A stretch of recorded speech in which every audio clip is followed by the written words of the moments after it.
After the father passed away, he left behind an old worn-out leather bag. When Sam opened it, he found something shocking: $150,000 in cash. At first, he thought he had hit the jackpot, but his excitement quickly turned to anger. Because inside the bag, there was also a note with a name and an address, asking Sam to deliver the money to someone named Frankie. Confused and torn, Sam didn't know what to do. How could he just give $150,000 to a complete stranger like that? Determined to find out who this person was, Sam went to the address. There, he found a woman living with her child. Convinced she must have been his father's mistress, he tried to listen in. It seemed she had just received terrible news over the phone. She rushed to a neighbor's house, ripped out a page from a newspaper, and hurried off. Sam followed her to a church, where a support group meeting was being held. As he listened to people share their stories, his curiosity about the woman grew. Who was she? What was her connection to his father? But when she finally stood up to speak, what she said left Sam completely stunned. American record producer Jerry Harper died in Los Angeles Tuesday after a long battle with cancer. He is survived by his wife and son. So, it's official. I don't exist. Woohoo! I'm beginning to think the editors at the LA Times are even bigger pricks than my dad was. Sam realized that the woman in front of him was his half-sister. After the meeting ended, Sam went up to introduce himself. He hadn't yet decided if he wanted to reveal their connection. He was just curious about what kind of person his sister was. However, after a brief chat, Sam didn't get any useful information. Back home, Sam told his girlfriend everything that had happened and said he had decided to keep the $150,000 for himself. However, his girlfriend was strongly against it, insisting that Sam should at least tell his mother first. Sam, though, had already made up his mind and wasn't willing to listen. The argument escalated, and his girlfriend, disappointed and thinking Sam was blinded by greed, left him. What she didn't know was that Sam had been in serious debt due to a work mistake and was even facing legal trouble. That money was like a lifeline to him. However, her reaction hit him like a harsh slap in the face, leaving Sam frustrated and conflicted. Feeling unsettled, Sam found himself in his father's old studio, a place he hadn't been to since he was 8 years old. He looked around at the shelves full of CDs and the photos covering the walls, realizing how little he actually knew about his father. He never imagined his dad had another family. What was even harder to swallow was that his half-sister seemed to have been the favorite. Despite his feelings of resentment, Sam decided to learn more about his father's other family. After all, they were connected by blood. He began watching his nephew, waiting outside the boys' school, and followed him into a record store. There, he saw the boy sneakily pocket a CD when no one was looking. Sam told his nephew not to steal, but to his surprise, Josh not only ignored the advice but also snapped back, saying Sam was meddling in his business and threatening to bite his finger off. Sam was left speechless and had no choice but to pay for the CD and drive the kid home. During their conversation, Sam learned that his sister, Frankie, worked at a hotel downtown. However, when he arrived, he realized it was not a hotel at all, but rather a lively bar. Concerned, Sam felt a knot in his stomach. But when he saw Frankie serve a customer and then turn around with an unwilling expression, he couldn't help but smile. Once the bar cleared out and the customers were gone, Sam decided to approach Frankie again. To avoid looking like a total stalker, he acted like it was a coincidence. Are you following me? No, I had a work thing in the lobby downstairs at 8 p.m. just ended. Thought I'd come up and check out the view in the pool. Uh-huh. You know when people are lying, they tend to over-invent details. To ease the awkwardness, Sam quickly changed the subject, mentioning that he had just happened to pass by the church last time and was sorry to hear about Frankie's father's passing. However, Frankie brushed it off, saying she didn't need sympathy because the bastard had abandoned her and her mother when she was just 8 years old. Sam nodded, saying his father had just passed away too and hadn't left him with a good impression either, so he totally understood Frankie's feelings. But before Sam could ask more, Frankie cut the conversation short, claiming she had to go home and take care of her child. The next day, Sam packed the money that was supposed to go to Frankie into his suitcase, planning to head back to New York and pay off his debts. But when he spotted the backpack Josh had left on the sofa, his heart softened.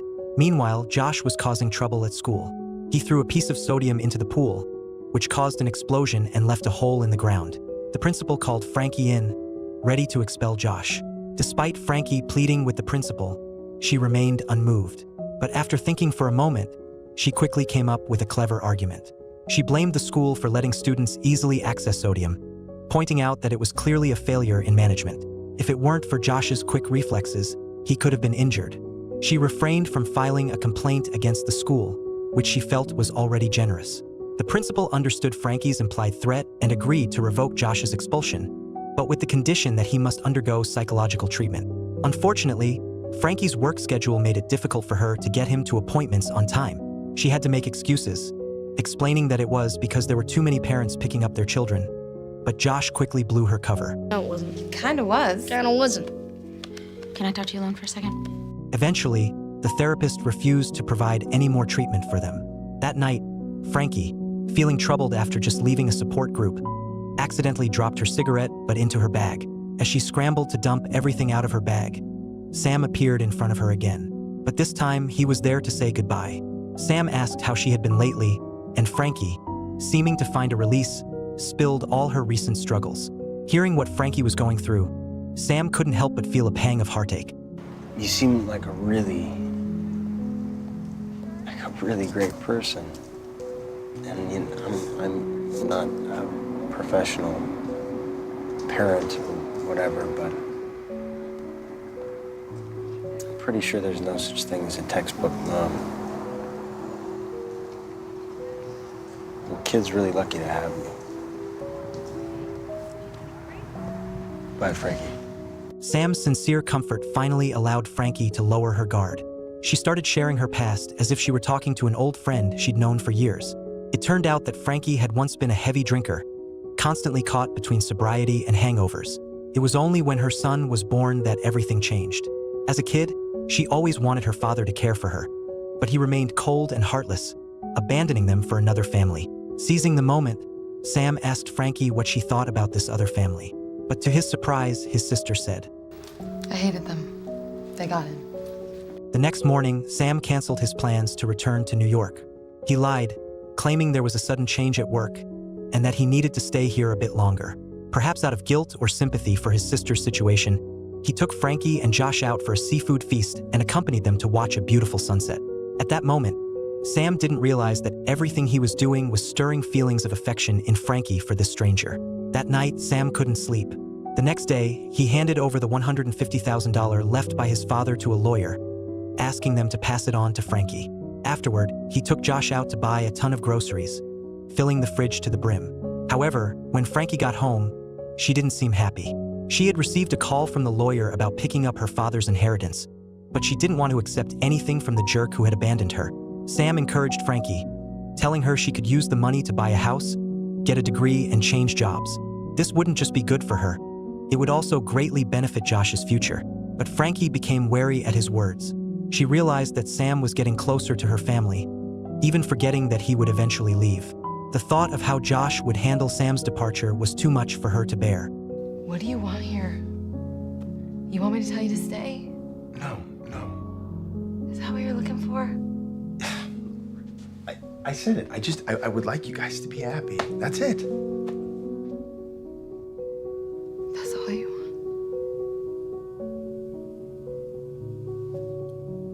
want? She had developed feelings for the man in front of her due to his constant care and attention, but she had no idea that this man was actually her half-brother.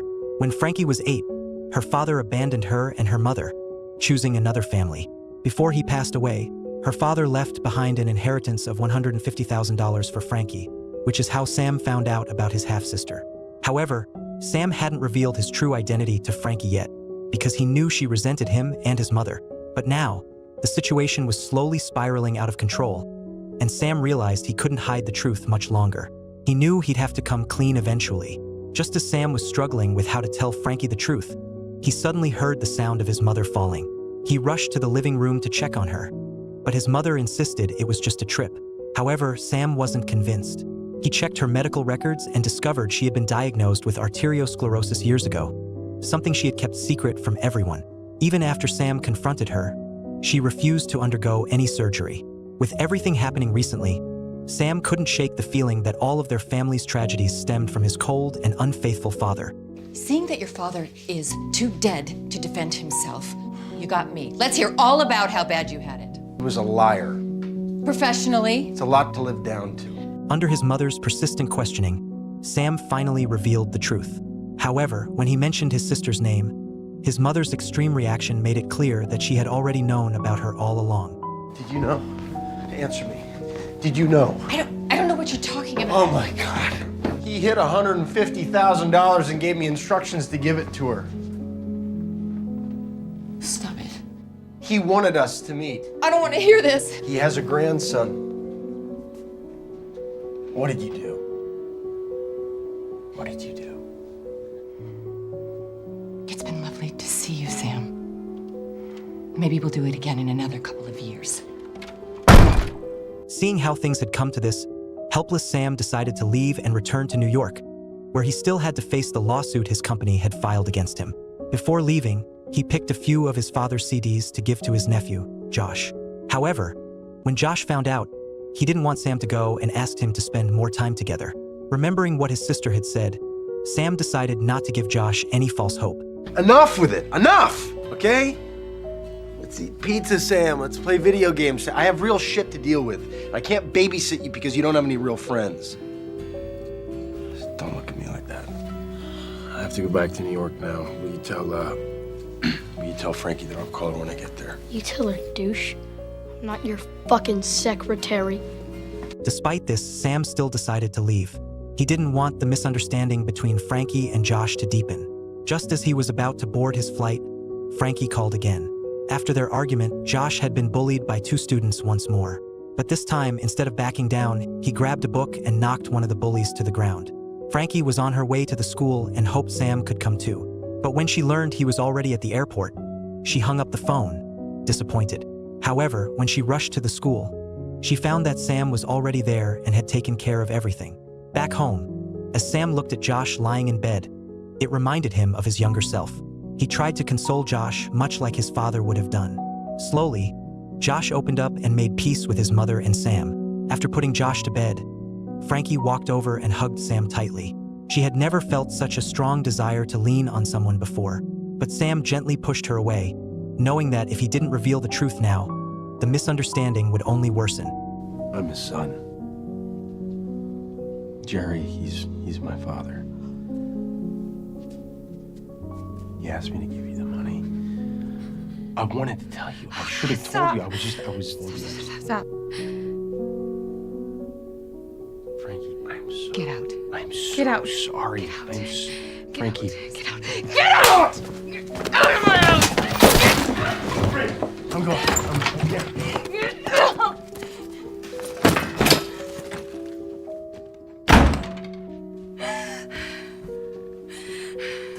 With nowhere else to go, Sam reluctantly returned home, feeling overwhelmed. But when he opened the door, he was greeted by his mother's beaming smile.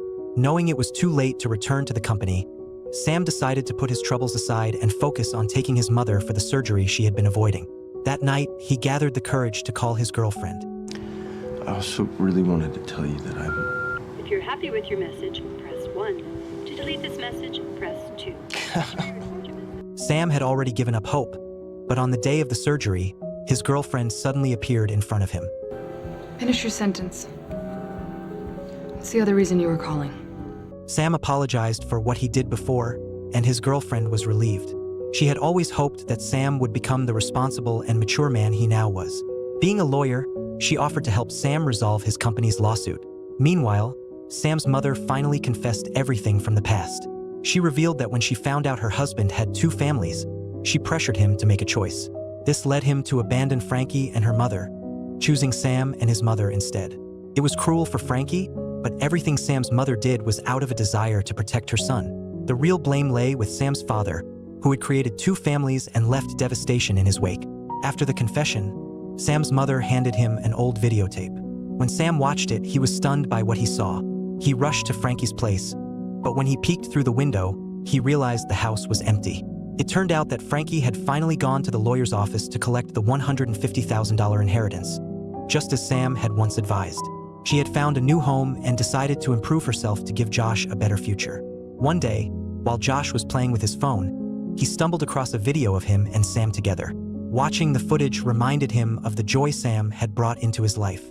Feeling nostalgic, he secretly searched through the yellow pages while his mother wasn't looking and found Sam's address. Well, that was quite a knock. Is it Halloween? Is Sam home? No, he's out. Who are you? I'm Josh. In that moment, Sam's mother realized that the boy before her was Frankie's son. After much internal struggle, she ultimately accepted the child. That day, while Frankie was on her way home with Josh, she saw Sam waiting at her doorstep. She knew this was all Josh's doing, but now that it had come to this, Frankie had no choice but to confront the situation. Sam honestly told his sister that before he met them, he felt like a failure, accomplishing nothing and being quite selfish. He had even considered taking the inheritance that belonged to Frankie for himself. But now, all he wanted was to protect his family. As for Frankie, she didn't know how to trust Sam again or how to handle their relationship. How am I ever supposed to trust you? Because we're family. And families make mistakes, and I'm the king of mistakes. I'm asking you to forgive me. And I know it's a lot. Let me be your brother. I am your brother. I want you to be my sister. That's all I want. I think I waited my whole life for him to come back to me. Is that you? Hearing this, Sam handed the letter of his father's will to his sister, which clearly stated a sentence.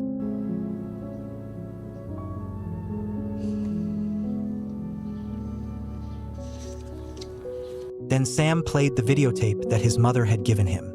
In the footage, young Frankie was often taken to the park by her mother, where she frequently complained about why her father didn't spend time with her. But as the camera shifted, it revealed a little boy who was always alone. It was Sam. Just like he had once complained before, his father always left him to play by himself without ever getting out of the car. Now they realized that this was the best way their father could think of to be there for both of them.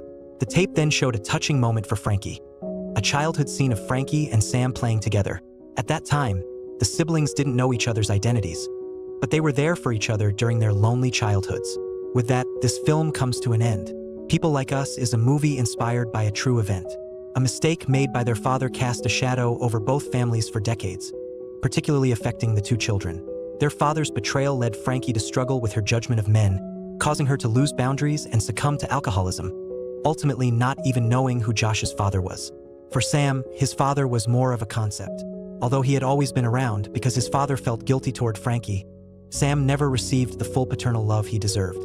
On the day of his father's funeral, he made excuses to miss it and left his mother to face it alone.